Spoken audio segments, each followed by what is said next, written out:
આ કરાય, આ ન કરાય. આપણને બોર્ડર આપી દીધી કે જો આ બોર્ડરની બહાર જશો તો પડશો. જેમ તમે ધાબાવાળું મકાન કર્યું,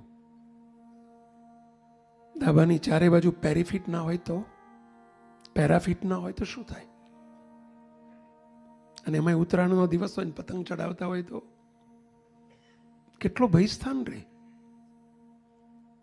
અમે ક્યાંક નવું મકાન કર્યું હોય ને જતા હોય ને સીડી ચડીએ તો બાજુમાં જો રેલિંગ ના કરીએ તરત કહીએ ભાઈ રેલિંગ કરી દેજો પહેલા.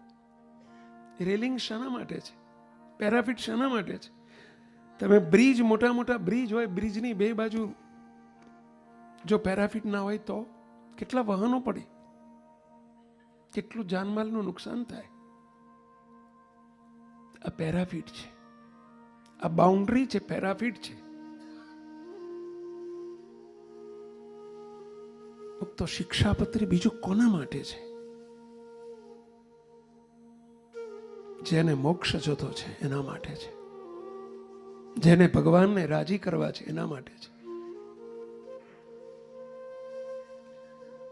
જેને મોક્ષની ભૂખ નથી, મોક્ષનો ખપ નથી, રાજીપાની ભૂખ નથી, રાજીપાનું દુઃખ નથી, એને શિક્ષાપત્રીની જરૂર નથી.